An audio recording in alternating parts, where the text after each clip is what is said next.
JD is getting battery mounting sorted, and look at this. This is looking amazing. It's going to be really, believe me, earlier in the week we weren't even sure exactly how we were going to make this all work, and now we couldn't think of any other way. Well, good morning from wonderful Foggy, Minnesota. I'm JD with Soda Solar, the RV solar channel, and today we are doing a fun one. This is a 2018 Lynx, let's see what I'm on, I think it's 11, oh, get around the scaffolding, model 1172. This thing is a beast. The guy that has this, he dropped it off.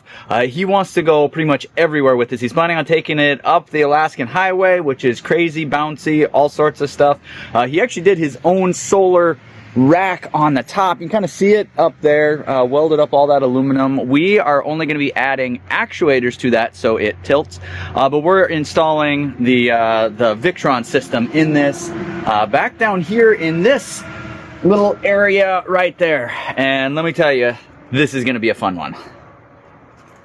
All right, let's dive into, so yesterday was when we started this project. We had to go back and forth with the customer a lot, trying to figure out the best way to do this. He wants this thing to basically be bulletproof. And so we came up with an idea that is, we feel very confident this is going to be about as sturdy as you can get this compartment. So in here, you'll see this area right here. Oh, good grief, my camera's all, let's clean that up.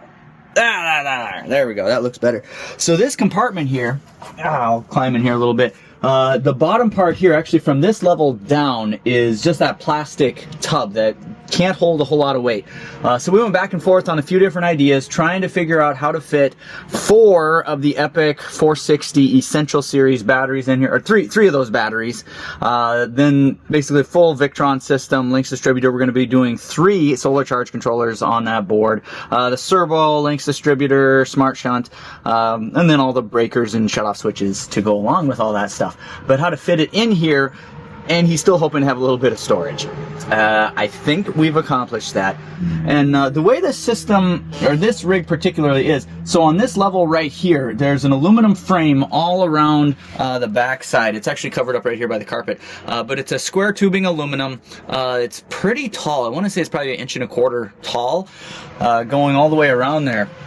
But we cut 3 sticks per side of unistrut and have it anchored, at least 2 anchors into that aluminum going through both sides of that square tubing, and then a bunch of basically just short lag screws going up here, because all of the force on this is, or 99% of the force on this is going to be going down, bouncing down the road, all of that stuff. And we want that to be as strong as possible. So we got it secured in there. You kind of see the fasteners in there that are holding it in. And then we put these L brackets on here because we wanted this to be a flat floor. We had to have the L part of the bracket down on the bottom side, and then the stick of unistrut going across on the top side. And our plan right now is to put the backboard with all the Victron components down on this first, and then we're going to do a second level, probably just on these back 2 pieces, and then we're going to put our 3 batteries up on top there. That should give the customer enough room to be able to actually store some stuff right here. We'll see how that actually ends up shaking out, but that's the plan as of right now. So Sean's been working on getting all of the wires run and everything. So on the roof on this, we have to do 2 separate runs of solar up to the roof. The customer also wants another 10 gauge pair ran up there for his Starlink Mini. But this is going to be one amazing rig when it's all done. It looks beautiful. Come along for the ride and we'll show you how we end up actually doing this. Alright, so an update on the project. We finally got the board figured out, exactly how it's laid out. It ended up going through a couple of different revisions to get it to what it is now. It's pretty much all wired in, but we can go over what we've got here. The SmartSolar 150-100, we have 2 of those that are going to be running the solar that's on the roof of this rig. We ended up stacking, we did a double stack of the Orion XS. Actually, I'm really proud with how that turned out. I'll show you. Right down here. So these little standoffs that we did, that white tubing right there, that ended up just being copper tubing, 1/4 inch copper tubing that we cut down, and it actually snugged up perfectly for this situation. So honestly, I wouldn't be surprised if we do more of that in the future. It turned out really nice. It's really solid as well. Like that's not going anywhere. That worked out perfect. And then I think it was a 3-inch screw that went down, grabbing that board really good. Our solar breakers right here, we got 3 of them. The Cerbo is stacked on top of, this is I think it's a 100 by 70. Oh no, it's a 150 by 70 smart charge controller. This charge controller is just for ground deploy. So we're going to be wiring in a plug on the back of the rig for that. And then coming down here, so the way this rig is wired in for the Orion XS, we're going to be running just a single pair of 2-gauge wires from the alternator of the truck to an Anderson plug that's on the unit, and then we're running that 2-gauge pair all the way back here. This end right here, I got it, it's covered in this heat shrink right now, but that goes down to the 6-gauge that goes into both Orions here. So we're going from 2-gauge, it's crimped down there. I don't know if you can kind of see down in there. It's crimped on good, and then we're gonna crimp this end to that, and then the 2-gauge from that Anderson connector is gonna be coming in and landing on the open negative port right here. So this has it's a non-isolated system, so the negatives from the Orions are both going back over here where they land on the distributor itself right here. So that's all in these two. So we did run out of ports on our Cerbo for communication, or VE direct ports. So one of these, I think it's the 150/70 here. We did a VE direct to USB, so that's what this cord is right here. The 150/100s up here we're running on VE CAN. You can see them daisy chained right there into here. And then let's see here, our MultiPlus 3000. This is just a single 120 because it's just a 30 amp rig. Moving over this way, we got our 400 amp Diehool shut-off switch breaker, as well as the smart shunt nestled right here. This thing as well, so we did run into, I wouldn't call it a challenge. This has been a very interesting build. The customer is going to be using this rig as like an off-road, off-land powerhouse. Just like what he said was, he wants to be able to fly down a dirt road at 50 miles an hour, bouncing and everything going crazy, and this not to shake to pieces. With that presented the challenge of cooling in the compartment where all of this is, because this is a lot of heat generating equipment in a small space, and then on top of this is where the batteries are going to be going. He didn't want it vented to the outside because he's going to be traveling Utah, Arizona. That dust down there gets in everything. And if he's flying down a road, you know, I mean, you kick up a 30-foot tall cloud plume going 20 miles an hour, let alone 50 miles an hour. So we were trying to figure out a way to ventilate it inside the rig. And here, I'll show you out here. All right, we're down here in the compartment now. So we were going to try to ventilate either through, so this upper area of this back wall goes into a storage area where the holding tanks are. There's basically just utilities under there. We talked about ventilating it in there. Pros and cons, but then we were thinking about going up through the ceiling, because right underneath here, this slide, actually the slide that's right up here, when it's all the way in, there is still some room. We talked about that. The problem is that once the slide is out, you're walking over the vents, and dirt and stuff that's on your shoes is going to fall down. So then we discovered right here on this side, you can see the holes that are cut right here. That's where we're going to be putting the ductwork. That's the steps for getting into the rig. So we're going to have one, probably that back one over there, be the, so here, let me think. That's going to be the exhaust. So we're going to have the fan up there, the vent tube coming down here. Most of our heat is going to be pushing itself towards the back, so that's going to be sucking air out.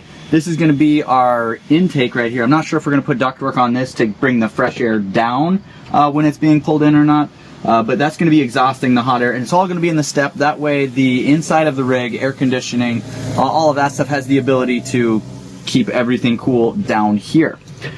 Oh, so that was a challenge. You can see our framing that was in. We already showed you that before. We got our HDMI cable ran for the Cerbo screen. That goes back through the wall right there, and then you can kind of see the silver ductwork up in there. That goes in there and through the right and up into the cabinet that's right by the door. That's where we're mounting the Cerbo screen itself. Then solar wires are right here. I'm trying to think of anything else. There's Bear. How you doing, buddy? Yeah. That's about where we're at right now. We'll keep you posted with how the progress goes. This is a really fun build. Figured I better make an appearance on the video here. I've been working on the solar doing a lot of wiring and stuff in there, but it's going to be kind of hard to show you. So why don't we try this? Oh, what is this? What is this? There it goes. I didn't design the rack, but I did make it work. I'm going to show you how this works and maybe let you know if we would do it. I don't know. All right, it's continuing to go up. I'm going to go ahead and pause it here. We can do that at the push of a button. I'll show you how this works. So we've got, I think, 4 like 550 or so watt panels on here.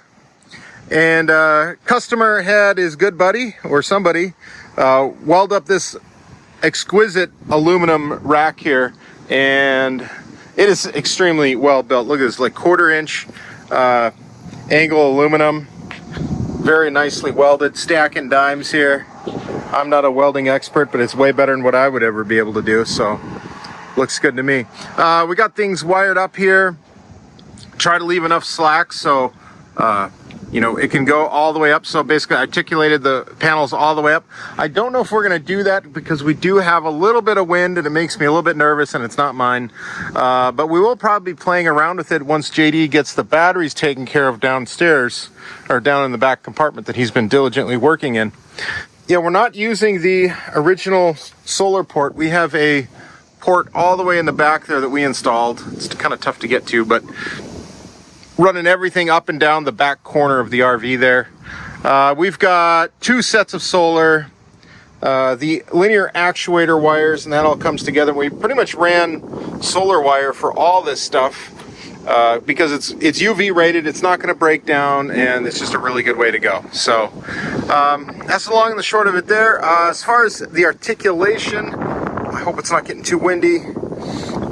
Using linear actuators. This is stuff you get on Amazon or pretty much anywhere else, and it's basically what you need to think about is to get it to work is using triangles. So if this gets longer, that has to go up. Anyway, that's kind of how that works.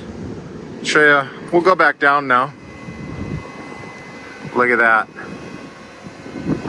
It's a little confusing because the up arrow is down and the down arrow is up. I may rewire it down there so it's a little bit more intuitive. JD suggested labeling.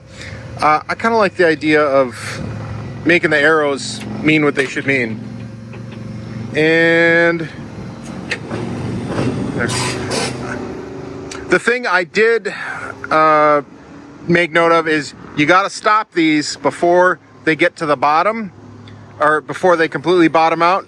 Otherwise, the fuse pops on the controller. I know it might be a little tough to see, but this is what I was talking about here in this back corner. We got all these wires coming down here and into this compartment there. There's a beauty cover that's going to go back on. And if JD would just quit making so much noise here. Yeah. And then all that comes down here. And here's that controller I'm talking about. I had to replace that fuse a couple times because, yeah.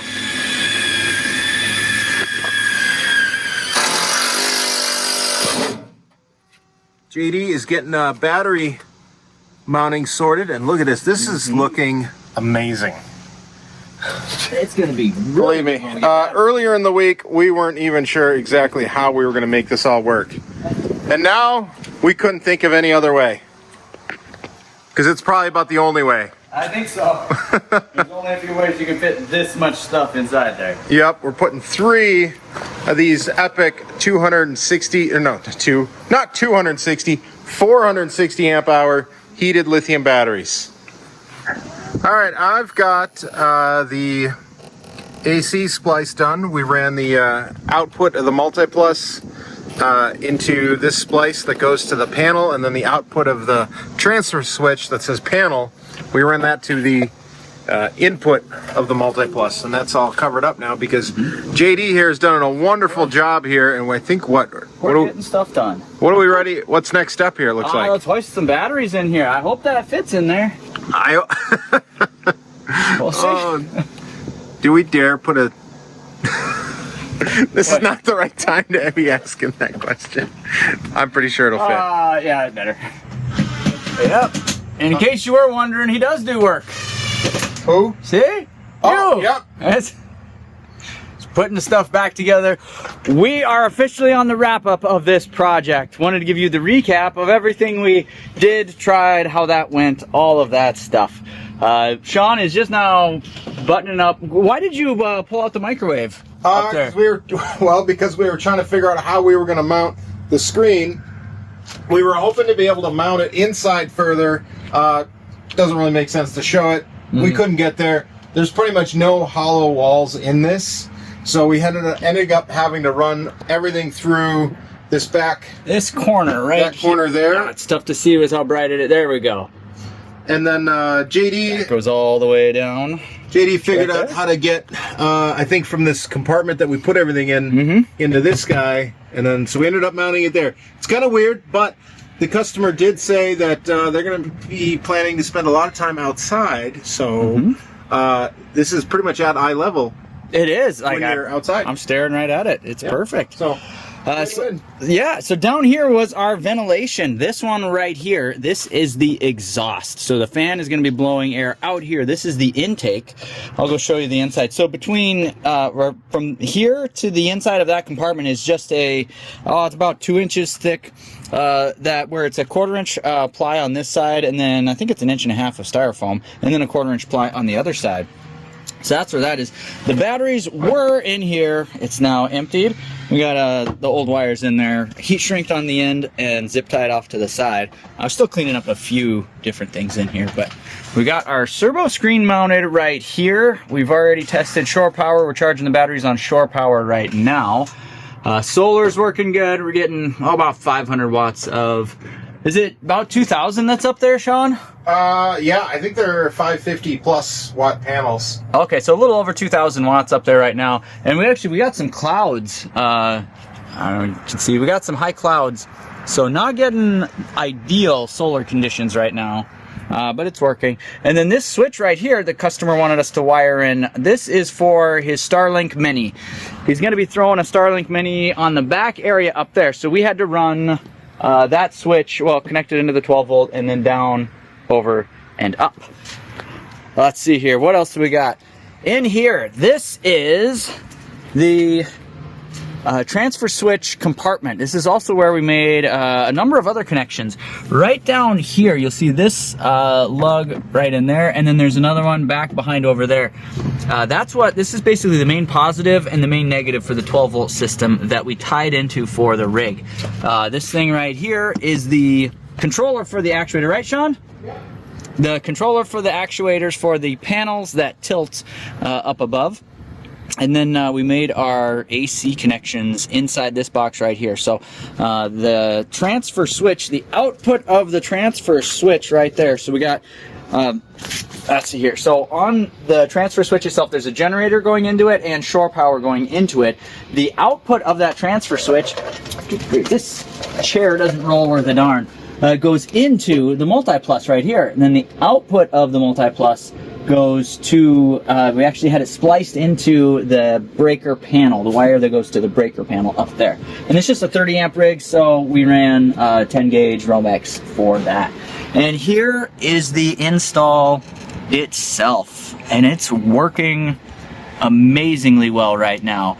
The couple of changes or additions that we made, so on this rack here, we have 2 pieces of unistrut going across there. We were only able to fit 1 bolt in on each bracket here. We couldn't fit another one in there. There just wasn't clearance to actually get the head to rotate in there. So we added underneath here on all 4 connection points an additional little L bracket with a bolt in there just to support that even more, because we've got a good few hundred pounds worth of batteries in here, and they fit like almost perfect. So from here, the bottom of the plate to the top is 12 inches of space. The batteries are, I think, 9-ish, a little over 9 inches tall, but that fit really well in there. And you kind of see back there is the exhaust fan, so that's sucking air out.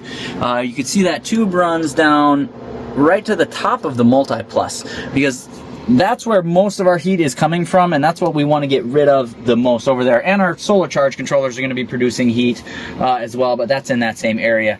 So that's the temperature controller for, or the thermostat for the vent fan back there.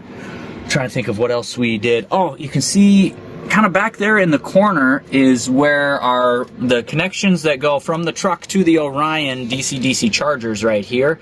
Those are ran through the back. It's gonna be put on an Anderson connector. We don't have the truck here yet to find out how long we should make those, so they're extra long runs.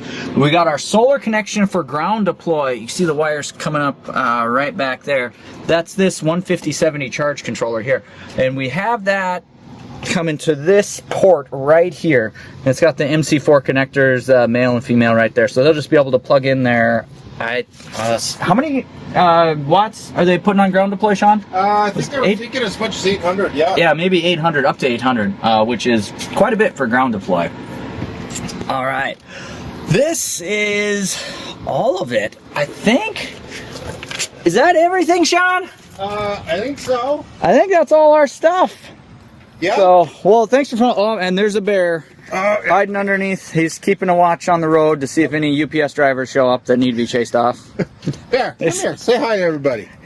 He's he's coming over this way. Let's see here. What's he saying? Huh? Hello. Oh. He's on patrol, I guess. Ready for an afternoon nap again. Yep. Oh, well, thanks for watching this build. If you have any questions, thoughts, leave them in the comments below. We love hearing from you guys. And this was quite a challenge, but it was fun. What were your thoughts on it? I think... Would you do it again? We'd definitely do it again. We learned a lot. Like JD and I, we're always talking about how we learned something. Every one we do is the best one we've done, and we're really proud of this one. I don't know that I'm going to do one right away. No, let's give it a little bit. It's wrapping it up. It's Saturday. 4:08 is what my watch says. So we were pushing this one hard. Yeah, I get it. We think it turned out really good, especially for how robust this customer wanted the vehicle. So it's going to be good. Well, if you have any solar related needs, questions, reach out to us, sodasolar.com. And that's it. We'll catch you guys in the next video. Bye.